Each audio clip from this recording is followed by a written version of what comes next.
Okay, so we're recording now. So yeah, tonight then, what we're actually going to be looking at is the census. So last week, obviously, looking at John, the arrival of John the Baptist and the birth of John the Baptist, we were kind of getting things set up. And as we move through the story, so I'm going to particularly, obviously, well, I say particularly, the census comes out of Luke's Gospel. And we're just going to look at the issues of how the census kind of appears in Luke's Gospel. It's one of those situations. I just thought I'd flick between something. I haven't gone to the next slide yet. It's one of those situations where it's often the major criticism of Luke's account of Jesus' birth is the way in which he ties in Jesus' birth so solidly into history, and people like to claim that actually it doesn't kind of fit with history, and you can't find evidence for it. And the census is a big one, and believe it or not, it's one of those strange situations where Augustus, Caesar Augustus, is known as the great census taker. But it is claimed that there is no evidence for him taking a census, first of all, in Judea, secondly, at the time that Jesus would have been born. This is the kind of the way the logic goes. So in what we're looking at this evening, we're going to really kind of anchor ourselves into some of the history and actually discover how wrong the situation is. I think I touched on this last week. It's no longer a historically valid position to take, to say there was no census, but it is still taken all over the place. Not because people have looked at it and discovered there is no evidence, but because people have read old books that are about 40 or 50 years out of date and thought that the issue was settled and have not bothered to revisit it. In actual fact, as we're going to discover, there is a huge amount of evidence that kind of draws into the situation. So as we start, obviously we're coming from Luke. So Luke sets up his gospel. Actually, I said I was going to pray, and I didn't pray, did I? See, those spiritually minded of you. So, Father, we do welcome you into this evening, and thank you, Jesus, that actually all the technology looks like it's now working. And Father, I do just pray that we are inspired by what we learn, that we see you with clarity, that we're encouraged by it. In Jesus' name, Amen. Amen. So, yes, as I was saying, obviously. Well, actually, Luke starts his gospel inasmuch as we've undertaken to arrange an account of the things of which there's full conviction among us. So we're all really sure of these things. So he's making a claim for what he's written, that everyone in the church kind of has a strong conviction of this. Now, I'm probably jumping ahead of myself. It's one of the things that's sometimes claimed is that Luke's birth narratives weren't invented for about 200 years. So even if Luke's gospel kind of is from the 1st century, clearly the birth narrative was added later by the church. We're going to see some of the reasons why that's just wrong thinking. It's one of the hangovers of this idea. If there was no census and it looks like Luke's just made it up, maybe it wasn't Luke who made it up, maybe it was somebody later who made it up. That's the kind of the logic and the thinking. And it used to be then kind of claimed that it was kind of based on kind of the pagan narratives where Zeus kind of is kind of desperate to have sex with some young girl and has an offspring by accident. But the narratives are so different. I touched on this last time, but I'm just going to keep on and on saying it, because that's the logic, and it sounds to someone who wants to not believe, that sounds kind of convincing. Oh, it's just one of those pagan myths reinterpreted for the Christian church. But actually, the differences are quite profound, because almost always in those pagan myths, sex is the point, and the offspring is an accident, if I put it that way. Whereas, as we thought last week, there's no sex involved. It's a creative act.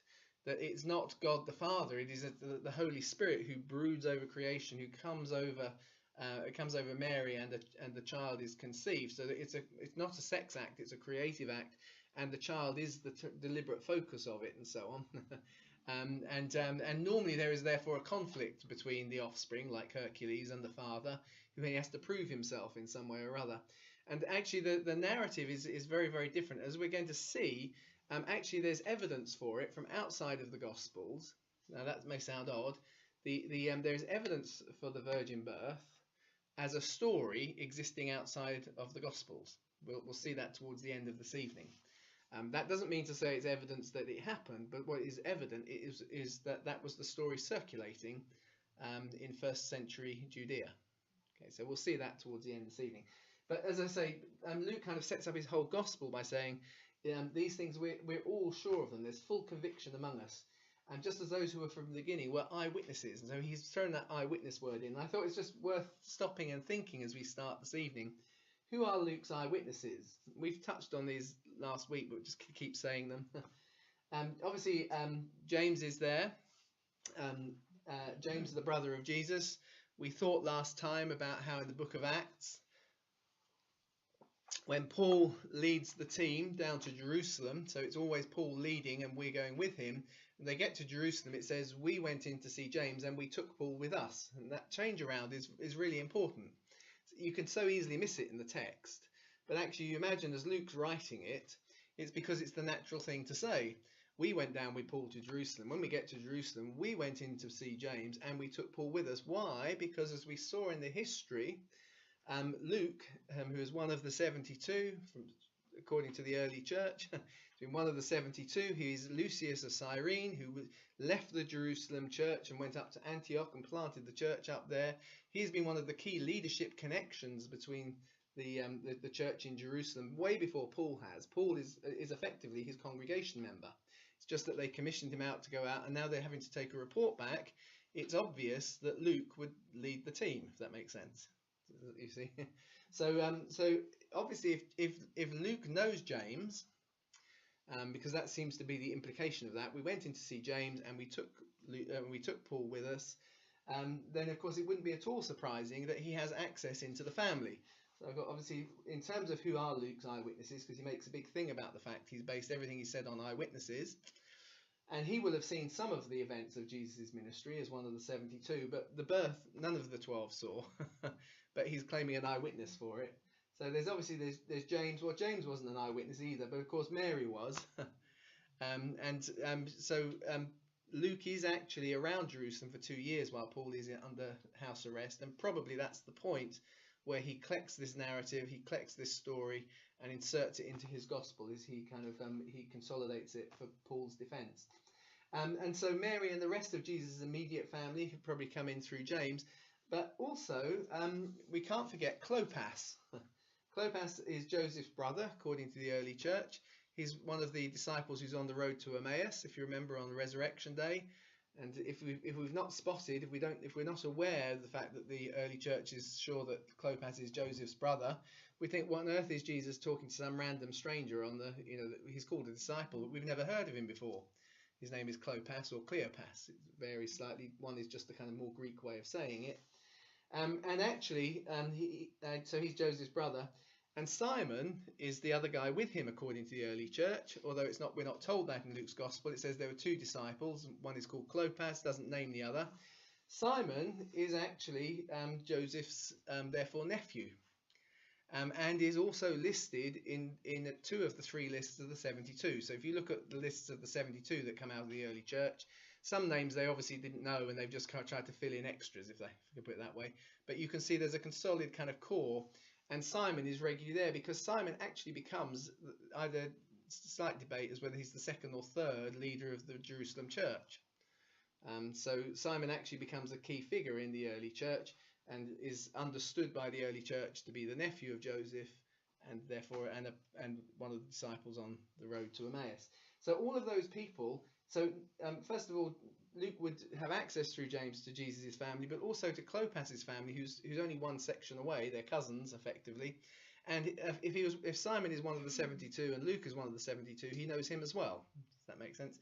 So he has good access into these kind of birth stories. Although, as we're going to see it, the perspective he gives us of Jesus' birth is very clearly Mary's perspective. But I'm just kind of highlighting who his potential sources are. So Luke's new beginning starts with a character because he's well known from history. So in the days of Herod, the king of Judea, as I said, Luke of all the Gospels anchors everything he says into a context that we can trace in secular history, and so he gives us Herod the Great. Herod the Great reigns from 37 to 4 BC. So as we're starting to kind of hone in on this census period, we're looking obviously. I say rather obviously because no one here, I'm sure, thinks that Jesus was born in 37 BC. but we're slowly honing our way in. That end mark of 4 BC, you regularly see questioned. If I can be a little bit, I don't want to, because I never want to write off any theory. I always want to reinvent if there's new evidence.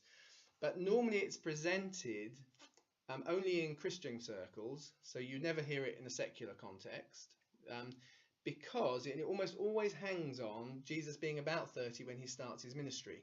And people want about 30 to mean somewhere between 29 and 6 months and 30 years and 11 months, and that they don't want it to be any broader than that. Does that make sense? And so because of that, they will argue that history is wrong on lots and lots of issues, and and therefore Herod doesn't die till, some say 2 BC, and some will even argue for 1 AD. That kind of. Now the trouble is, they may be right, but I don't see it. I don't think that's a strong enough reason to kind of put yourself so outside of the mainstream. Does that make sense? If some new piece of evidence came along, that's great. But actually, it's not so much that it's new evidence. It's more that just that little hint of they want Jesus to be really quite close to 30. So I thought last time, I mentioned it last time we were looking at John, it's probably more like he's 33 as you put the bits together. But that's not a problem to me anyway. So I'm just kind of saying, if you do see that, that's why. And I don't want to totally throw those things out, because you always kind of hold them in place, always review the arguments. But most of secular history sees Herod as dying very solidly in 4 BC. It's not just because we know that there was an eclipse just before Herod dies, and then there's Passover, and so people look for eclipses that were visible in Jerusalem, and a lunar eclipse, not a solar eclipse. So a lunar eclipse happened more regularly, but one that was visible in Jerusalem. And there's a really well-known one in 4 BC, but some will say, there's also one in 2, and there's also one in 1. But it's not just the eclipse, you see, it's all of the other people you've got to fit in, all of the things that happen between dates that we really are solid about, if you see what I mean, and the things that we're a bit, you've got to give enough time for all those different processes to happen. So a long way of saying, so 4 BC is our end point, 37 is our start. We're not seriously going to look at 37 BC. He goes on, so in those days a decree went out from Caesar Augustus to register all of the empire, and this was the first registration to happen when Quirinius was the governor of Syria. And everyone went to his own town to be registered. And Joseph also went up from the town of Nazareth in Galilee to Judea, from the town of Nazareth in Galilee to Judea, to the city of David called Bethlehem, because he was of the house and family line of David. And he went to be registered with Mary, who was promised to him in marriage and who was expecting a child. Now, I've colour-coded some of the points here, and you'll see on the next slide as we look at it, all of these points have historically been kind of criticised, and I've often pointed this out because when I first put some of these slides together, they're slides that I've never done before tonight, so you are getting fresh stuff, but I've kind of built them up as I've taught them. When I first did these slides, I was at a church in Wokingham, and a lady came up and said, this week on QI they all said that Luke was a liar. And so I went and tracked down the clip, and yep, Stephen Fry sits there and says Luke's a liar, he made it all up, he's telling fibs, he just wanted to make a point about Jesus. And basically, as I said, there was this kind of this idea that existed some years back and still perpetuates, and he's giving it out as if it's gospel truth because everybody believes him because he's on television and speaks as an academic and so on. And he's just so wrong. He actually looks stupid to anyone who really knows the situation, but that doesn't stop it getting said. And so traditionally these are the things that have been said are incorrect about Luke's account, and we're going to see that they don't really match up. So first thing he says is there's no general census ever ordered by Augustus, and it all comes from a guy, a German theologian. German theologians have a lot to answer for, basically. Of course there's no such thing as you're just unfortunate if you happen to be German and you're a theologian, but you know what I mean. You may not share these views, but the schools of thinking out of Germany were so destructive about 100 years or so ago. So a guy called D.F. Strauss, so he claimed there was no general census ever ordered by Augustus. A Roman census was improbable, he then said, in a client kingdom like Judea under Herod the Great. So the logic is, well, if they did have a census, they would. The point of a client kingdom is it's like a semi-autonomous, and so you wouldn't run a census, you wouldn't have a Roman census in Judea when it's got a king. That's his logic. Quirinius, he points out, wasn't governor of Syria until 6 or 7 AD. And he says, and requiring Joseph to register in the place of his origin was not part of Roman census practice. And Mary wouldn't have been required to register as well. So these were the kind of criticisms. Now, the funny thing is we're going to look at various parts of them as we go through. We're going to discover some of the things he says aren't necessarily incorrect. It's just they're a little bit out of step. And actually, you modify them a bit, you suddenly discover something else, if I can put it that way. So either Luke is deliberately lying, which is one of the things that Stephen Fry says, or he got it wrong, which the word commentary says there might be a couple of points you could argue about. The word commentary on Luke says that, says today you can't hold Strauss's view. You couldn't really hold it. He said the best you can do is argue that maybe he was mistaken on a couple of points. Now, I don't think he was mistaken, but they're just saying some points are not totally proven now. So there's a couple of points that aren't totally proven. Maybe Luke was wrong on it. That's the kind of logic. Or Luke's words have been misread, or our understanding of Roman practice and history is wrong. And what we're going to discover is actually those last two actually both come into play. There are some assumptions we've made about what Luke said, which we're going to look at carefully. And also there were some assumptions that we had on Roman practice, which actually, as we've discovered more, we've found out weren't the case. So in those days, a decree went out from Caesar Augustus. Here's statement number 1: to register all of the empire. So the argument is not that Caesar Augustus never took censuses, because we already knew that, but the argument was he never did one across the whole empire. The trouble is the Romans actually refer to it, so I don't know why Strauss said it. In other words, we actually see it's referred to in Roman history, the general census.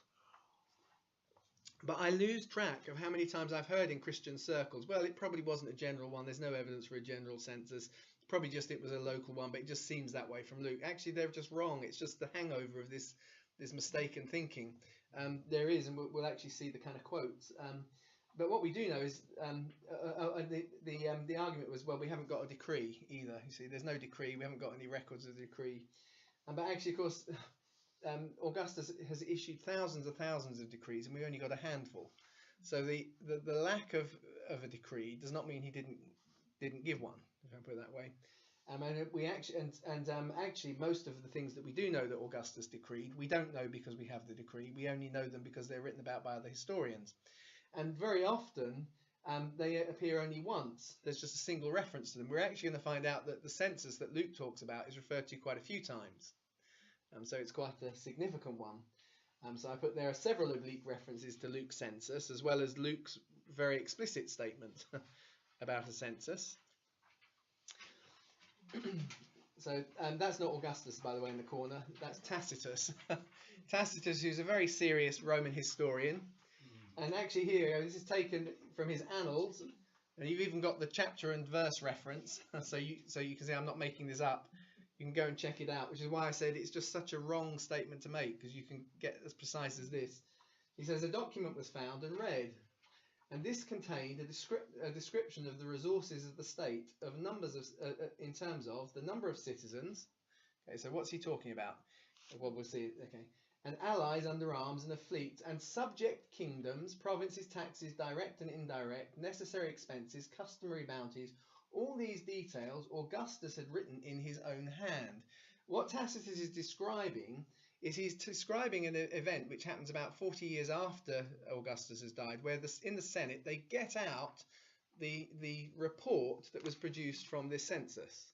Okay, and he doesn't call it how I've just done there, but that's what everyone looking at it says. This is obviously what he's talking about. If Augustus has written this in his own hand, he has produced the final report to present to the Senate as the fruit of the process that he has kicked off, which has enumerated how many people, not just across the empire, but even it says in subject kingdoms. Do you remember how I said Strauss said that that wouldn't happen? Mm-hmm. So they have actually they've counted the numbers as a sense has been taken of numbers in client kingdoms, in subject kingdoms, And so it's got numbers of citizens, it includes subject kingdoms, all these details. He's written them down in his own hand because actually Augustus was obsessed with these things. Now, this is just the first piece of evidence.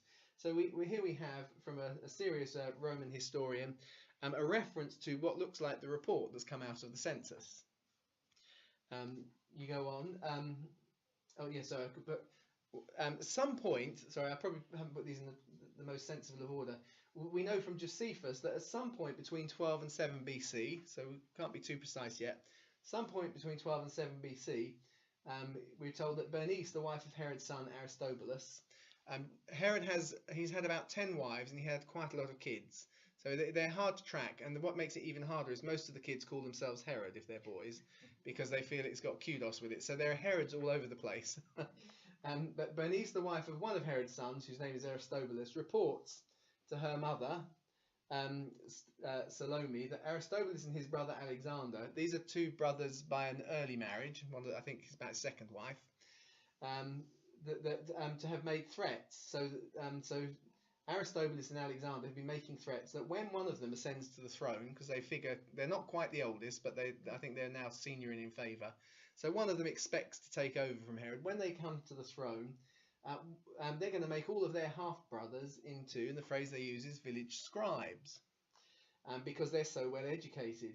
Now, this isn't really an evidence, it's just one of these side issues, and it raises something, because the village scribes are really key, and they touch on something which we often don't understand about the ancient world. We tend to think, when we think of the ancient world, that people were quite illiterate. Actually, there were in ancient Israel, the population of ancient Israel was so literate it's shocking people even today. So if I can give you an example, they've excavated things that go right the way back to the period of the Judges. They've excavated houses, and scratched onto the walls is the alphabet in order. And the thing is, why do you have an alphabet in order? Does anyone like to guess? Why would you, in your house, have an alphabet in order on the wall? Teaching children. Is exactly right. That's exactly why cultures put right alphabets on walls. So you have, going right the way back to antiquity, in Israel, you have a population that you can see are being taught to read. So even before Hebrew has its current letters, they were teaching their children to read. And actually, civilization emerged primarily out of the practice of writing and recording. And we think very often in terms of commerce, but primarily it happens in civilization for control. And so in actual fact, record keeping is a key developmental factor in civilizations emerging. And so for a civilization, particularly one like the Romans, and it goes right the way back to Egypt, to the first to discover, is part of the way you're able to maintain such a large area under single control is record keeping. And there are other little inventions that come along as well, like, for instance, the documenting and being able to, how precisely you can write down and describe a piece of territory. Because if you can describe it pretty accurately, then you can have title deeds. But if you can't, you can't. Does that make sense? And so village scribes, as they're referred to, are key to empire structure. And actually they are key for every census that we know about from the ancient world. Is that you need someone who knows how to write and record things. That makes sense. And not every culture is as literate as the Hebrew culture, but they all need them. So what we have is a reference here in the period from 12 to 7 BC, that somehow or other the issue of village scribes seems to be coming to the fore. They seem to have some prominence. We're going to see, because actually the timing seems to coincide with a desire to kind of recapture and absorb and so on, and the village scribes would therefore have some responsibility. So it's a bit of a speculative thing, but what I'm kind of presenting is almost the idea that if there were the beginnings of the needing to recruit new people to the scribal practice, because the temple has scribes, but you need them in villages too. Do you remember I don't think we did it here, did we? But did I touch on this? When have I done it here? But when Jesus has to pay the temple tax, you remember? They come to him. It's in Caesarea, which is it's the town where he's been living. Now the temple tax is actually finally administered up in Jerusalem, but it's being done by the local scribes. It's being administered locally as well. So that between the village and the temple, it was this kind of key process of recording things. And it may sound somewhat boring and whatever, but what I'm trying to get across is to paint the picture of actually the nature of the census as it kind of emerges. So you have this joke being made, perhaps because village scribes are having to be recruited. We're needing to find a few more because we've got a big task coming up. So it's in 7 BC, Herod actually has those brothers executed, which is why we know that it has to have been said before 7 BC. Sorry, that's how we get that date. So he has them executed because another of the brothers gets his own back and actually kind of says that they've been instigating treason, and so they're tried. So Antipater, who's another of the brothers, another half brother, accuses them. They get tried and found guilty. And they get executed. But the key thing I'm telling you is the mechanism for a census are in mind at the right kind of period of time, as we're seeing. So I've got late 7 or 6 BC. Publius Supplicus Quirinius, who's referred to by Luke. This was the first registration to happen when Quirinius was the governor of Syria.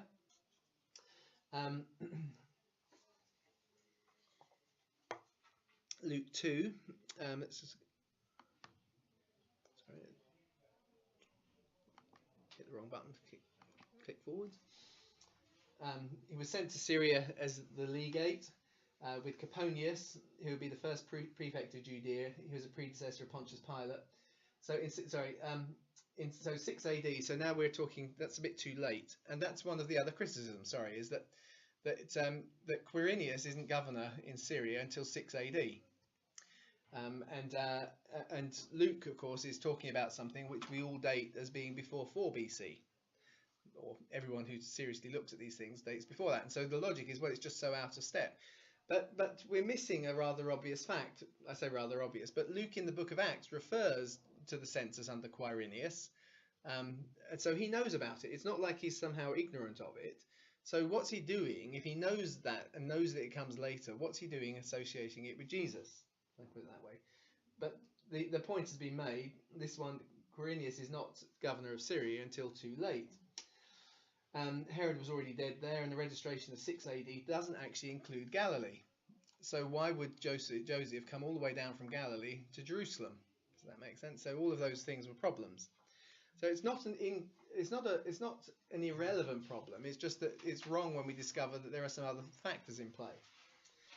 In 1912, an inscription was found in Antioch, Pisidia, which indicates that Quirinius has actually been in Syria previously in a military capacity to lead a campaign in the Taurus Mountains, a fact which is confirmed by Tacitus. And he's there between 10 and 7 BC. Now, there's a little bit in terms of Latin, kind of Latin titles. For this, he would have had to establish a seat of government in Syria, which does include Galilee. The Roman province of Syria at this point goes down to includes the top part of Galilee. It changes later on, by the time Jesus is doing most of what he does, but at this period, Syria includes Galilee. And actually, he goes there as a military legate, and that little word legate, legatus is the Latin, is part of the set of titles. Several of which can be considered to be the governor. So the word legate makes you a governor. So there is already a governor in charge, but actually Quirinius does go, and he sets up. He needs. We're told that he for a military campaign, and we know from practice, therefore, he would come with the ability to take some civic control under, if you like, the jurisdiction of the existing governor. Does that make sense? Saturninus was actually the imperial governor, so I've given him his proper title, Legatus Augusti pro Praetori, whereas I've got here Quirinius is there in a supplementary military role, according to this text, which makes him a Legatus Legionis, you see. But you can see in Luke's mind, if he's writing, if this is what he's thinking about, and he's aware that Quirinius is there, and he's there in a kind of a governor role, a legate role, but he's not the top legate, but he is still there. Does that make sense? And so perhaps he's just simply referring to this, if I put it that way. So Tertullian in 155, he lives between 155 and 240, he tells us that it's also certain that under Augustus, censuses were held in Judea by, and he tells us it's Centinius Saturninus. Now Saturninus, as we saw, is the imperial governor at the same period that Quirinius is there as a kind of sub-governor. Does that make sense? And these were held in Judea. by Sentius Saturninus. And these censuses, in these censuses, one could verify that's Jesus's humanity. So he's making a claim that within the records of the censuses, that to be really precise, the top guy in Syria is Sentius Saturninus, but the period that Saturninus is there coincides with the time where he is having to lead a military operation. So he's there as a legate, but in a military sense, kind of a military governor as opposed to the civil governor. The civil governor outranks the military one, the way it goes. But they both, in one sense, have military roles, but it's just the other has a wider view because they've got to look after everything, farming, commerce, and not just insurrections. So that's in. There's references there in one of his documents against Marcion, but there's more from Tertullian on this as well. There's a picture of him. Picture is actually from much later, so he probably doesn't look like that at all. But I just thought it makes it more interesting when we're when we're going through the notes to have a face to look at. This is Tertullian also tells us the Roman archives preserve the census of Augustus as a very reliable testimony to the birth of our Lord. So he assumes that when he's writing this, so Tertullian is writing the 2nd century, he's assuming at this point that you can still, and that they are there. He's making a statement about it. Now some might say, well, nobody was going to bother to do that, but actually in the ancient world, part of the way you kind of established provenance was by giving people things that people could check. So it may have been quite difficult, but it was checkable. And so in making this statement, what he's doing is saying, this is how, if you want to find out if I'm right, go and have a look. That actually the Roman archives still preserve the census of Augustus, and that would make sense at this period. That the census is still there in the archives. Does that make sense? But what he is also claiming is that they prove to be a reliable testimony to the birth of our Lord. I've got to see Cassius Dio on the next slide, because Cassius Dio was the kind of the Roman equivalent of Josephus. So often when we do these kind of presentations where we're looking at we're looking at Jewish history, we refer to Josephus, who produces a history of Jewish history that is right the way from creation right the way up to the Roman to the war with Rome. So he's kind of thousands of years. Cassius Dio does 1,000 years of Roman history. So he writes a huge amount. We don't have all of his volumes. We know what the volumes are, and some of them we just have in fragments and so on. But he writes a huge amount about Roman history. And so we come on. So here you go. Here's a picture of him. Well, not a picture of him. That's a bust. So that probably does look a bit more like he did, probably carved at the time. He writes this. He says, "Many eagles of ill omen soared about the capital. Moreover, uttered screams that boded nothing peaceful, and an owl hooted there." See, the Romans were incredibly superstitious, much more superstitious than many of the nations around them. So eagles circling, owls hooting, it's all looking bad. And a fire began at night in some dwelling house and leaped to the Erinaion, which is the Temple of Peace, and spread to the storehouses of Egyptian and Arabian wares, where the flames borne aloft entered the palace and consumed very extensive portions of it, so that nearly all the state records were destroyed. So he's writing that. Cassius Dio lives between 155 and 235 AD, so roughly similar time to Tertullian, who when Tertullian is writing, Tertullian is saying you can go and look in the records and they're there. Okay. Some years later, they're all burnt down. Now again, if you're looking at it from a history point of view, if something has already happened, if all the records are burnt down and someone writes, you could have checked this, but too bad, they've all been destroyed, you know that the likelihood is they're making it up. But when you've got it the other way around, he's making a statement which, as far as he's concerned, they're going to be there for the next 1,000 years. And you can go and check these things. Unfortunately, some years later, as Cassius Dio tells us, the records of Augustus' census got destroyed. Now again, we're just noticing these things. The fact that we haven't got the records of this census is being posited as being an evidence that it never happened. Well, we've seen that the Romans talked about it being read and looked at. We're seeing an early church father, Tertullian, saying you can still go and look at it in the records. But we also know that then a few years later, all of the records got burnt down. So the fact we don't have it is not really a surprise. There's a stack of things that we don't have, like thousands of his edicts, probably because they were all there in exactly the place that a serious Roman historian tells us, unfortunately, they all got destroyed. But I like this one as well. Justin Martyr, who's about the same period, slightly earlier. Can you see? 100 to 165. So we all know Justin Martyr's name because he gives us the name Martyr. Justin Martyr, writing about the same time, makes a similar statement to the one we just saw from Tertullian.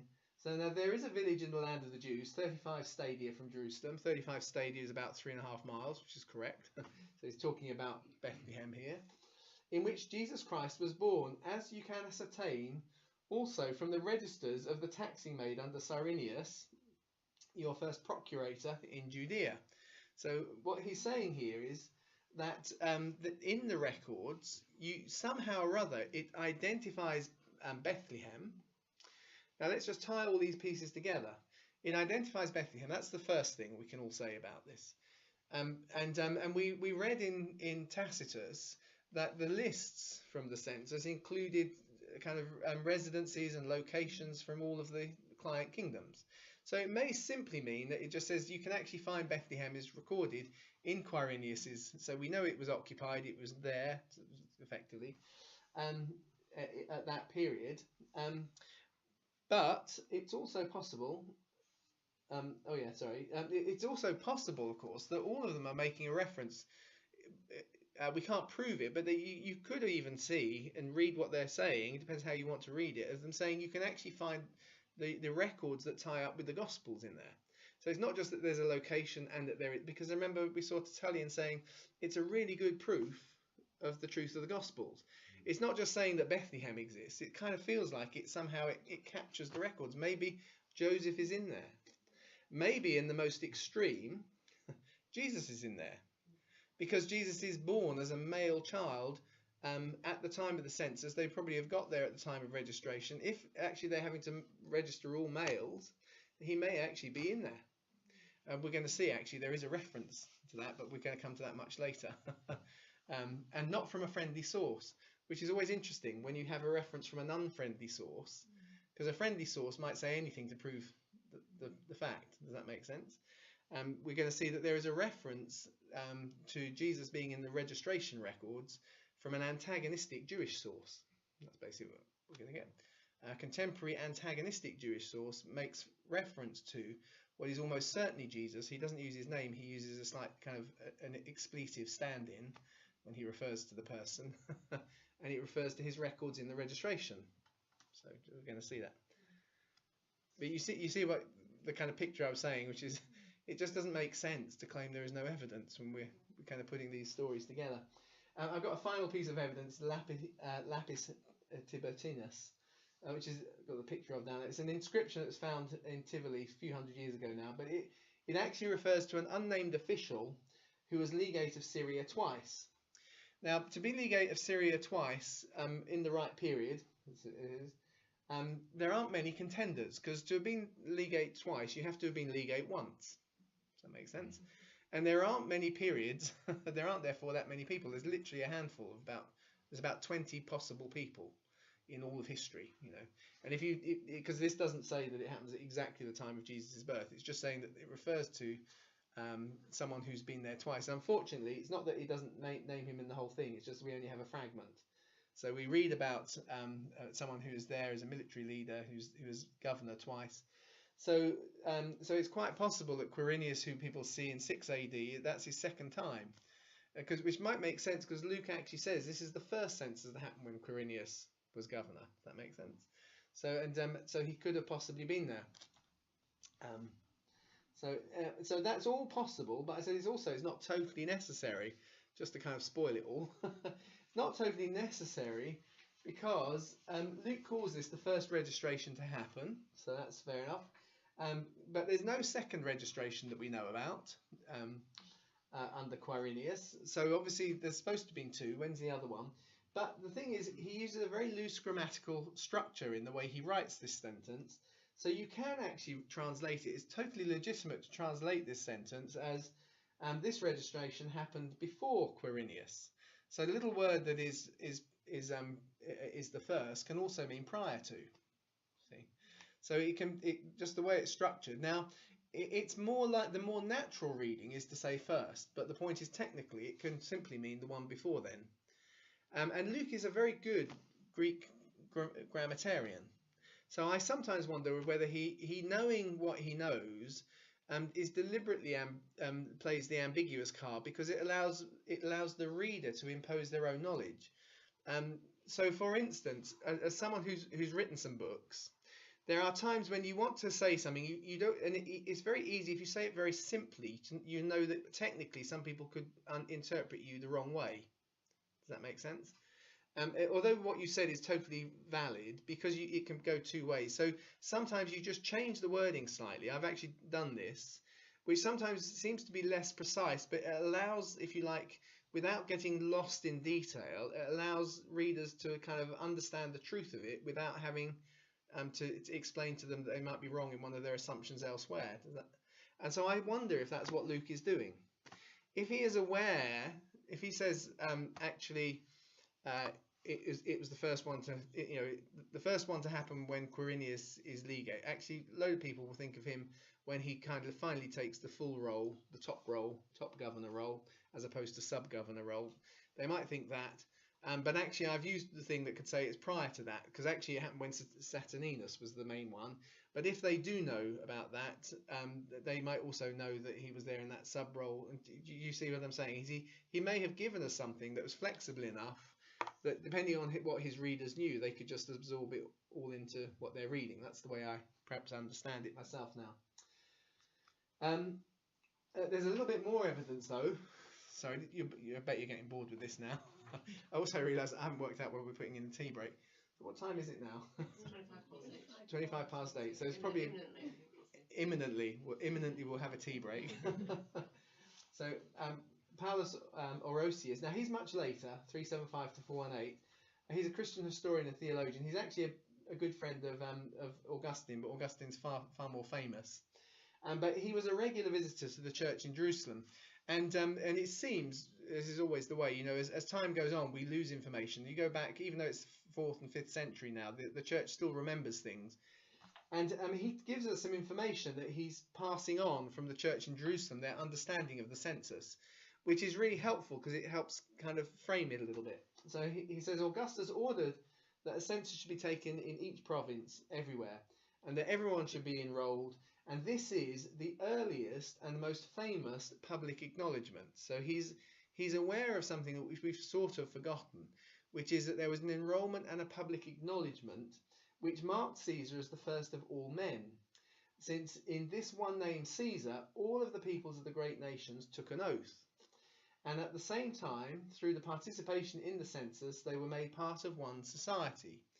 So the thing to really note here, and then we're going to take a break, is he's making a reference to a great enrollment which was not primarily about tax.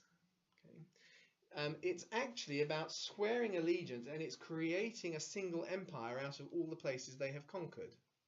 Does that make sense? Mm-hmm. And the reason why that's sort of important is a lot of the arguments against the census are to do with it doesn't fit the way you normally collect tax.